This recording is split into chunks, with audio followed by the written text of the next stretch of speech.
Miquel, tot teu és micro per parlar-nos d'allò que trobis convenient. Bon vespre a tots. Gràcies per haver vingut. Quan en Cesc me va dir de venir per parlar d'aquesta novel·la, me va pegar una altra idea, no? Com vàrem xerrar. Més que xerrar, que pot sortirà, suposo, en el debat temes de les tres novel·les, jo el que volia sintetitzar, i no vos assusteu en els papers, només són 4 minuts, llegits fa ara un poquet, no? 4 minuts, més que res per explicar l'interès per les novel·les de la Guerra Civil, l'interès per la novel·la històrica, i més o manco, ara que hi ha la neta d'en Joan Sales, és a dir, i la influència que va tenir el seu predí dins la nostra formació pels anys 60, també fer un poc de referència en aquells intel·lectuals i escriptors del Principat i de Mallorca d'aquella època que condicionaren la nostra forma de veure el món i d'entendre la literatura. Farem aquesta síntesi de 4 minuts d'on surten aquestes novel·les de la guerra. La publicació de la novel·la Caterina Tarongi m'ha fet reflexionar novament sobre les obres publicades al llarg de la meva vida i que tenen a veure amb la guerra civil, amb les conseqüències de la repressió franquista contra els illencs i amb la influència que l'exemple de lluitadors republicans han tingut i té en la meva narrativa. També m'ha fet pensar moltes de les obres que els escriptors de les illes han dedicat al tema. Record que Josep Masot i Muntaner va publicar fa uns anys una nova i important aportació a la nostra història més recent, el llibre Aspectes de la Guerra Civil a les Illes Balears. En el capítol La literatura de la Guerra Civil a Mallorca trobam informació detallada de la majoria d'escriptors mallorquins que han escrit novel·les, poemaris i obres de teatre relacionats amb el conflicte bèl·lic i la repressió contra el poble mallorquí. Ben cert que moltes d'aquestes obres han tingut d'una manera o una altra una certa influència en la meva concepció de la literatura, en la generació literària dels anys 70 i més que res en la forma d'enfocar els fets de la Guerra Civil. Josep Masot i Muntaner analitza a fons algunes de les obres més cabdals de Blai Bonet, parant especialment en el mar, Afeldama, Judes i la primavera, el 63. La influència de la Guerra Civil també es fa evident en diverses novel·les de Baltasar Porcel. Record aquelles lectures de Sol Negre en els anys 60, La lluna i el calallanc, Els escorpins. Posteriorment s'analitzen les aportacions d'en Biel Gené Manila, d'en Llorenç Capellà, de Maria Antònia Oliver, en Gabriel, i d'en Biel Gené Manila destaca la importància de l'abisme i els alicorns. Masot i Muntaner situa a Gené Manila i Llorenç Capellà, a diferència de Blai Bonet i Baltasar Porcel, com a escriptors que pertanyen a famílies de vençuts. Això és un tema que després poden tractar també.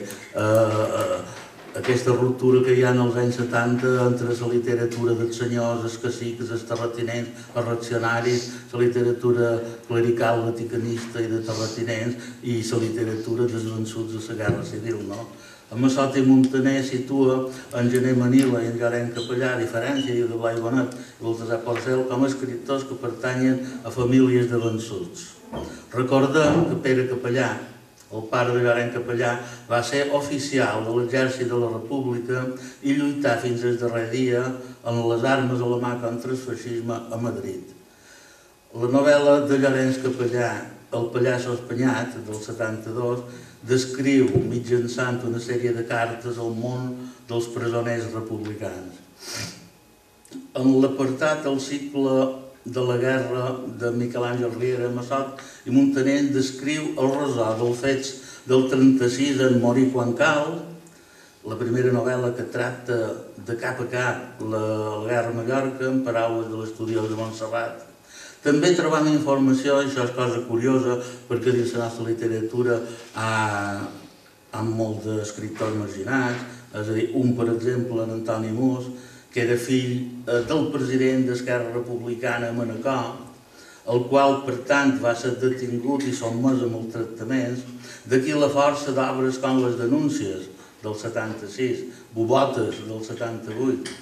En Les denúncies ja llegírem en el moment de la seva aparició un conjunt de narracions que feien referència ben concreta a la dura repressió contra el poble manacà i contra l'esquerra. I ja per anar acabant, una joia literària que descriu de forma magistral l'univers dels presoners republicans a Mallorca és una novel·leta curta de Miquel Rayó, que recomana a tothom, El camí del far. El camí del far em va impressionar tant que fa uns anys vaig dir a l'autor que la novel·la era el viu retrat del món de mon pare en els camps de concentració mallorquins dels anys 40. Llegint l'obra de Miquel Rayó em retornaven a la memòria centenars d'anècdotes, les històries dels presoners a sa Pobla, que quan jo era petit, a mitjans dels 50, em contava el pare en les llargues nits d'hivern al costat de la foganya a casa nostra. Però no es tractava solament de descriure la grisor d'aquella època, que per desgràcia encara perdura molts aspectes i condiciona el nostre present. Es tractava, i aquest era el repte, de cercar amb aquestes novel·les que he anat escrivint, la bellesa, en l'aprofundiment en l'ànima humana. És evident que a nosaltres, per a molts dels autors de què parla en Josep Masot i Muntaner en el llibre que comentam, l'objectiu de la literatura és comprendre, reflectir la condició humana.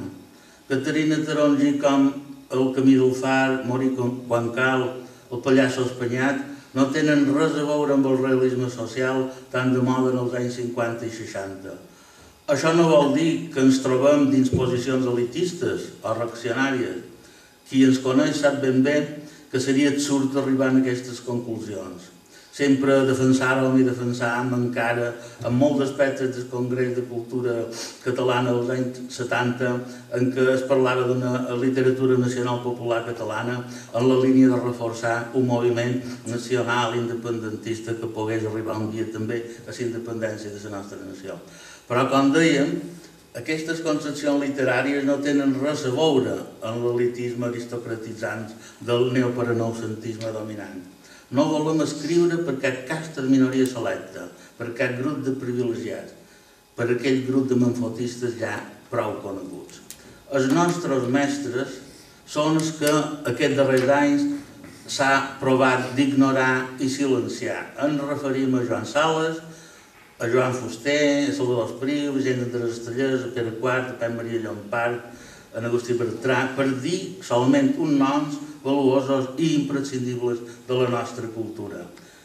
I pel demés voldríem arribar al màxim de públic possible, fer tot el possible per comunicar-li tota la sensació de realitat i d'humanitat possible.